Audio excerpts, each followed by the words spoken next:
Hello everyone, जय Jagannath. Good morning to all. आज इस वीडियो में हम डू, डज और डिड का यूज़ पढ़ेंगे। तो आज का वीडियो आप लोग के लिए बहुत ही फ़ायदेमंद रहेगा, क्योंकि जैसे कि हर किसी का जो इंग्लिश लर्नर है उनका कन्फ्यूजन रहता है कि डू, डज, डिड ये तीनों जो हेल्पिंग वर्ब है इसको यूज तो करते हैं, कैसे करते हैं, किसके साथ करते हैं, कहाँ करते हैं। तो आज इस वीडियो में मैं आप लोग को बताने वाली हूँ कि डू, डज, डिड का यूज कहाँ करेंगे, कैसे करेंगे। बहुत आसानी तरीक़ा से मैं बताऊँगी और सारे सेंटेंस के जरिए आपको बताऊँगी। मैं कुछ सेंटेंस बनाई हूँ, उसको इंग्लिश में यूज की हूँ, और वो सेंटेंस को बनाते टाइम मैं आपको कुछ फार्मूला ऐसे बताऊँगी जिसके पढ़ने के बाद आपको कभी भी कन्फ्यूजन नहीं रहेगा कि डू, डज, डिड को इस्तेमाल कहाँ और कैसे करते हैं। देखो, सबसे पहले मैं आपको बताना चाहूँगी कि जो डू, डज और डिड ये तीनों का यूज आपका कहाँ होता है पता है बच्चों? नेगेटिव सेंटेंस में होता है और इंटरगेटिव सेंटेंस में होता है। आई होप आप लोग को नेगेटिव और इंटरगेटिव सेंटेंस पता है। अगर नहीं भी पता है उसको भी मैं क्लियर कर लेती हूँ।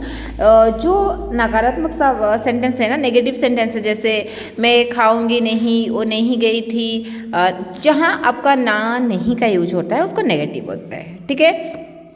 और what is the interrogative sentence? And interrogative sentence is a sentence when you ask question to someone. जब आप किसी को भी क्वेश्चन पूछ रहे हो कोई भी प्रकार का, चाहे वो WH वर्ड लगा के क्वेश्चन पूछो, चाहे आप डू, डज, डिड का लगा के पूछो। जब आप किसी को क्वेश्चन पूछ रहे हो, प्रश्न कर रहे हो, की हुआ, कैसे हुआ, कब हुआ, ठीक है, किस प्रकार हुआ, ऐसे जो सेंटेंस आता है उस सेंटेंस में आपका यूज होता है डू, डिड, डज, ठीक है। बस इतना तो कन्फर्म हो गया आप कि नेगेटिव और इंटरगेटिव सेंटेंस में यूज होता है। पर अभी आया आपको सीखना पड़ेगा कि जो नेगेटिव सेंटेंस और इंटरगेटिव सेंटेंस में तो यूज होता है, पर डू को हम कहाँ कहाँ किसके साथ यूज करेंगे, डज को किसके साथ यूज करेंगे और डिड को किसके साथ यूज करेंगे। बच्चों देखो, आपको एक छोटा सा चीज़ मैं अभी क्लियर करने वाली हूँ। DO, डू, ये बस दो लेटर को लेके बना है, एक है D, एक है O, ओके। डज, DOES, ये कितना लेटर को लेके बना है? 4 लेटर को, 1 2 3 4, ऐसा समझ। तो इसमें ज़्यादा लेटर है 4 लेटर से, इसमें कम लेटर है 2 लेटर से। आप याद रखें, ठीक है, इतना याद रखो।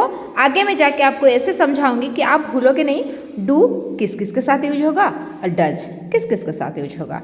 Okay, is that clear? देखो, अभी कुछ हम देखेंगे सेंटेंस। ऐसे देखो, मैं लिखी हूँ किसी के पास कुछ नहीं है, कोई कुछ करता तो है, कोई कुछ करता तो था। तो इस प्रकार का सेंटेंस में तो यूज होता है। अभी आप जाएंगे, मैं आपको जैसे बोली कि डू के साथ पास 2 वर्ड का इस्तेमाल, 2 लेटर का यूज होता है, और डज के साथ 4 लेटर, ठीक है। तो डू और डज आप हमेशा प्रेजेंट टेंस में यूज करेंगे, और डिड को आप कहाँ यूज करेंगे? पास्ट टेंस में। तो प्रेजेंट टेंस में तो ऐसे आपका बहुत सारा सब्जेक्ट है, ही है, सी है, ईट है, दे है, किसी का भी नाम है, ठीक है, ईट है। तो ये सब के साथ क्या यूज करेंगे, किसके साथ डू और किसके साथ डज यूज करेंगे, ये सबसे बड़ा कन्फ्यूजन है। तो आज मैं उसी कन्फ्यूजन को आपका दूर करने वाली हूँ कि he, she, it, any name, they, she, you, we, ये सारे में किसके साथ डू का यूज करेंगे और किसके साथ डज का यूज करेंगे। क्योंकि डीड जो है ना, इसको आप याद रखना आपके लिए आसान है, क्योंकि डीड हमेशा आपका कहाँ यूज होगा? पास्ट टेंस में, ठीक है। ये तो आपको आसान है, पर ये कंफ्यूज में डालता है। तो आज इस कंफ्यूजन को मैं एकदम पानी करके आपको एकदम साफ सुथरा समझा दूंगी, जैसे आप कभी भूलोगे ही नहीं, ठीक है। तो एक कंफ्यूजन को हम कैसे दूर करेंगे? देखो, मैं आपको जैसे बताई, आप चलो एक एग्जाम्पल छोटा सा लेते हैं जिसमें आपका डाउट एकदम क्लियर हो जाएगा। बच्चों देखो, आपको एक बात बता रही हूँ। अब घर में दोनों बहन है, एक बड़ी बहन है आपका, एल्डर सिस्टर है, और एक छोटी बहन है, ठीक है, यंगर सिस्टर है। घर में हमेशा आप देखेंगे जो छोटी है ना उसको ज़्यादा चीज़ मिलता है। जैसे घर में कोई कुछ खरीद के लाया, बड़ी को अगर 1 ठन दे, छोटे को 2-3 ठन दे देते, बोलते कि अरे वो छोटा है ना उसको लेने दो, वो छोटी है ना वो समझेगा नहीं, आप बड़े हो समझ जाओ, इस तरह बात करते हैं ना। तो आप उसी से ही थोड़ा सा याद रखो, ठीक है। कैसे रखोगे? देखो, डू और डज से आप याद रखो। जैसे देखो, डू छोटा था ना, 2 अक्षर था, मतलब कम था, और यहाँ ज़्यादा था।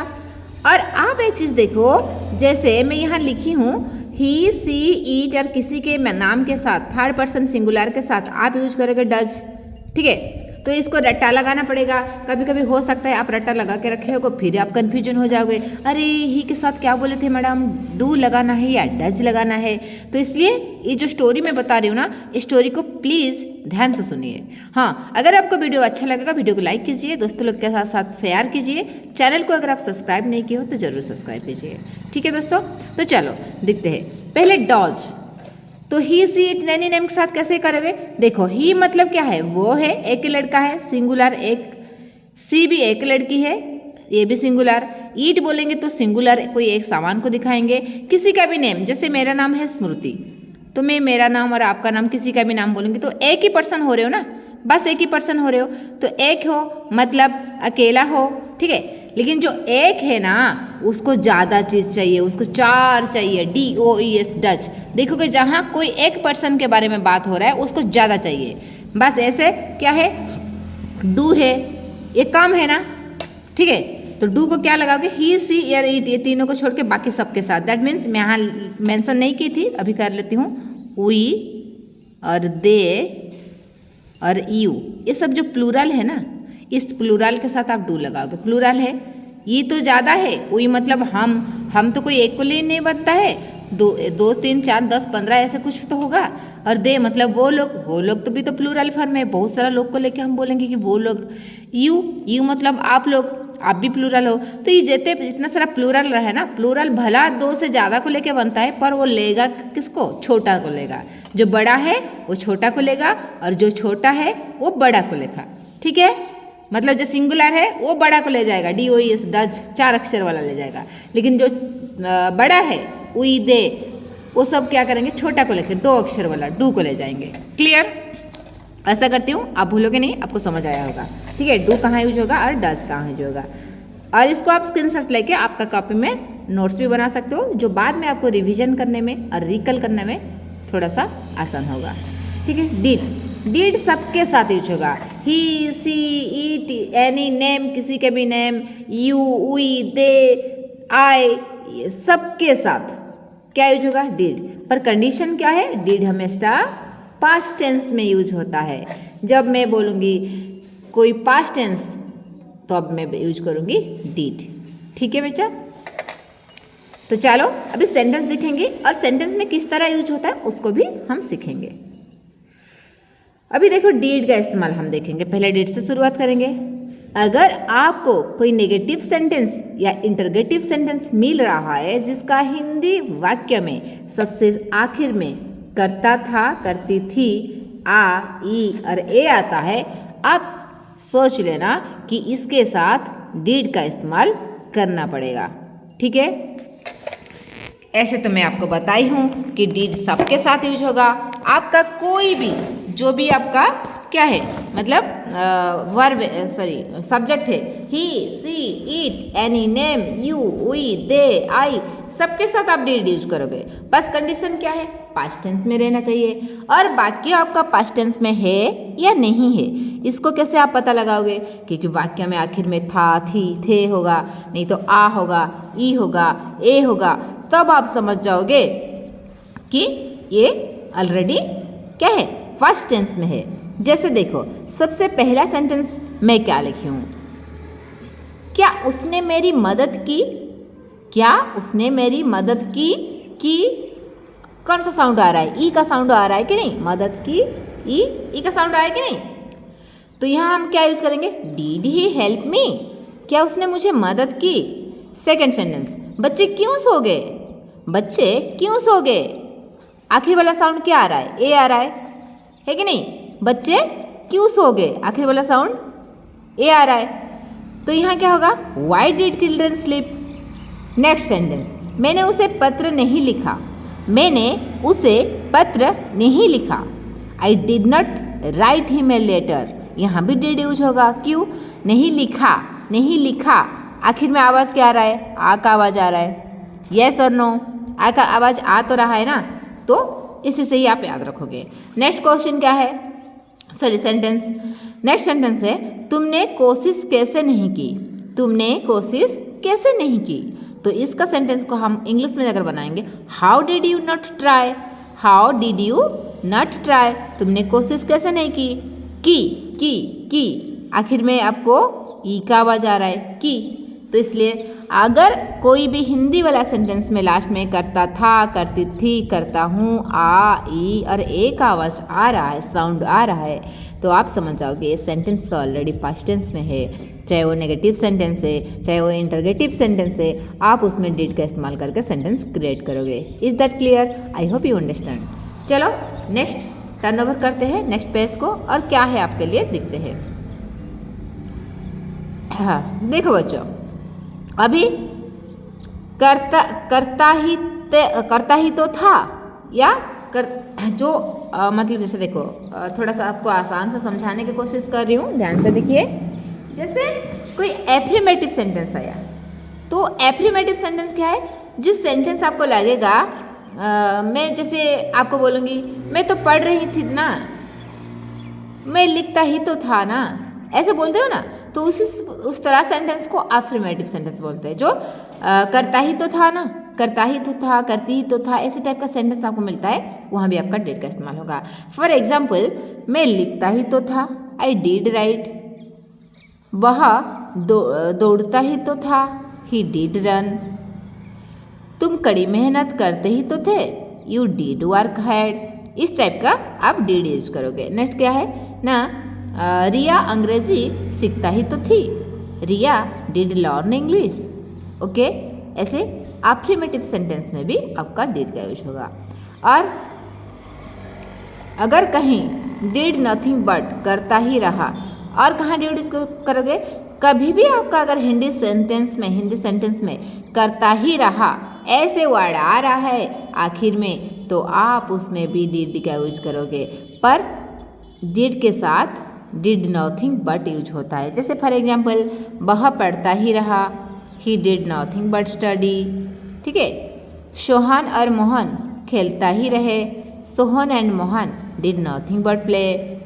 मैं सुनता ही रहा, I did nothing but listen. मैं दिखता ही रहा, आई डिड नथिंग बट सी। ऐसे भी आपका डिड का इस्तेमाल होता है। ठीक है, अभी डू, डज और डिड का यूजेस पढ़ेंगे। भाई हम कैसे इसको यूज करेंगे, ऐसे तो मैं आपको थोड़ा सा याद दिला दी हूँ। जैसे आपका अगर प्लूरल फॉर्म सेकंड पर्सन आ रहा है, या आपका कोई सिंगुलर सब्जेक्ट है, जैसे he, she, it, I, singular subject है, तो आप समझ जाना सिंगुलर सब्जेक्ट एक को लेके बनता है, पर वो लेगा चार को, डज लेगा। पर जहाँ प्लूरल है, बहुत सारे लोग को लेके ग्रुप बनता है, वी, दे, यू, वहाँ आपको लेगा कम को, जैसे डू को। ये सब तो सिखाई हूँ, आई होप आपको याद भी रह गया होगा। तो अभी देखो, डू और डज का present indefinite and simple sentence में ही यूज किया जाता है। इसको बस आपको याद रखने के लिए दिया हूँ। और पास्ट इंडेफिनाइट सिंपल सेंटेंस में आपका डिड का इस्तेमाल किया जाता है। क्लियर? अभी देखो कुछ सेंटेंस देखेंगे डू और डज का। जहाँ आप नेगेटिव सेंटेंस और इंटरगेटिव सेंटेंस बना रहे हो और आखिर में करता हूँ लगा रहे हो, वहाँ आप डू और डज का इस्तेमाल करोगे। लेकिन क्या है, सब्जेक्ट क्या है उसी हिसाब से। अगर सब्जेक्ट आई है तो आप यूज करोगे डू, अगर सब्जेक्ट आपका उई है तो आप यूज करोगे डू, अगर सब्जेक्ट इसका किसी का नाम है तो आप यूज करोगे डज। ओके, तो देखो, मैं आम नहीं खाता हूँ, मैं आम नहीं खाता हूँ, नहीं खाता हूँ, नहीं पीता हूँ, नहीं करता हूँ, नहीं सोता हूँ, नहीं जाता हूँ, इस टाइप का सेंटेंस में डू डज का इस्तेमाल होता है। जैसे I do not eat a mango. Okay, फिर मेरा भाई कॉलेज नहीं जाता है, my brother does not go to college. फिर क्या तुम्हारे पिताजी चाय रोज पीते हैं, does your father take tea daily. देखो, डू और डज दोनों का मतलब एक ही है, सेंस एक ही है, पर यहाँ आई था बोल के हम डू का इस्तेमाल किए, माई ब्रदर किसी का नाम था इसलिए डज का यूज किए, यहाँ फादर था इसलिए डज का इस्तेमाल किए। ठीक है, तो शुरू से मैं बता दूँ, अगर भी डू डज का समझ नहीं आ रहा है, आखिर में आपको मैं लिख के दे दूँगी, आप स्क्रीनशॉट लगा के ले रख लेना कि डू डज का इस्तेमाल किस किस के साथ होता है। सेकंड दिखेंगे, देखो नेक्स्ट, करता ही तो हूँ, अफर्मेटिव सेंटेंस। जैसे मैं लिखता ही तो हूँ, आई डू राइट। बहुत दौड़ता ही तो है, ही डज रन। तुम कड़ी मेहनत करते ही तो हो। ठीक है, इस तरह सेंटेंस को आप यूज करोगे। ठीक है, देखो डू डज का तो हमको पता चल गया। अभी डू डज के साथ ना हैव का यूज होता है, और कैसे होता है, कहाँ होता है, चलो देखेंगे। वही सेम चीज़ नेगेटिव और इंटरोगेटिव सेंटेंस में ही करोगे। जैसे कि कोई चीज़ आपके पास है तो उसके लिए आप हैव का यूज करोगे। मैं बोली क्या तुम्हारे पास गाड़ी है? कोई चीज़ आपके पास है, मतलब आपके पास कुछ भी है। मैं बोलूँगी तुम्हारे पास पेन है, गाड़ी है, तुम्हारे पास एक लाल फ्रॉक है, तुम्हारे पास एक डायमंड रिंग है, ऐसे कोई भी चीज़ तुम्हारे पास है, मेरे पास भी है। मेरे पास एक साइकिल है, मेरे पास एक कार है, मेरे पास एक बड़ा सा बिल्डिंग है। इस टाइप का सेंटेंस में आप डू डज का इस्तेमाल करेंगे हैव के साथ, क्योंकि हैव का मतलब पाना भी होता है, ठीक है, पास में है भी होता है, हैज़ का मतलब भी होता है, पर यहाँ हम हैव का पढ़ रहे हैं, ठीक है। देखो, क्या तुम्हारे पास गाड़ी है? Do you have a car? क्या उसके पास एक किताब है? Does he have this book? ठीक है। फिर नेक्स्ट सेंटेंस देखो बच्चा, क्या तुम्हारे भाई है? Do you have a brother? Sita के पास गुड़िया नहीं है, यहाँ नेगेटिव आ गया। Sita does not have a doll. Do does के साथ हैव का इस्तेमाल किया जाता है। तो आज का क्लास तो इतना ही था बच्चों। आशा करती हूँ जो मैं पढ़ाई हूँ आप सभी को समझ आया होगा। अगर आपको और कोई भी प्रकार का डाउट है आप ज़रूर कमेंट कीजिए, मैं आप लोग का डाउट को क्लियर करवाने की कोशिश करूँगी। और आपको कौन सा टॉपिक में, कौन सा ग्रामर पॉइंट में आपको वीडियो चाहिए, आप ज़रूर मुझे कमेंट कीजिए, मैं उस टॉपिक को लेकर वीडियो बनाऊँगी। तब तक till then take care, bye bye and happy learning to all. हाँ, उससे पहले मैं आपको एक चीज़ बताऊँगी कि जो आज मैं पढ़ाई हूँ उसको लेकर किसी मतलब मैं होमवर्क के लिए आपको बस एक ही सेंटेंस दे रहा हूँ। आशा करती हूँ वो एक सेंटेंस को आप बना लोगे। और वो सेंटेंस ऐसा है, वह हिंदी बोलता तो है, वह हिंदी बोलता तो है। इस सेंटेंस को आप कैसे बनाएंगे आप उसको कमेंट में ज़रूर डालिए। और एक चीज़, अगर आपको वीडियो अच्छा लगा वीडियो को लाइक कीजिए, आपके दोस्त लोग के साथ शेयर कीजिए। अगर आप मेरे चैनल को पहली बार आए हो तो चैनल को सब्सक्राइब जरूर कीजिए, जब भी मैं वीडियो बनाऊँगी आपके पास पहुँच जाएगा। और मैं हमेशा आप लोग के लिए वीडियो बनाने के लिए तैयार हूँ। बस आप मुझे कौन सा टॉपिक में वीडियो चाहते हो कमेंट में लिख लीजिए कि इस टॉपिक के ऊपर हमको वीडियो चाहिए, मैं ज़रूर उस वीडियो को लेके आप लोग के लिए आऊँगी। Thank you so much. Happy learning. जय जगन्नाथ।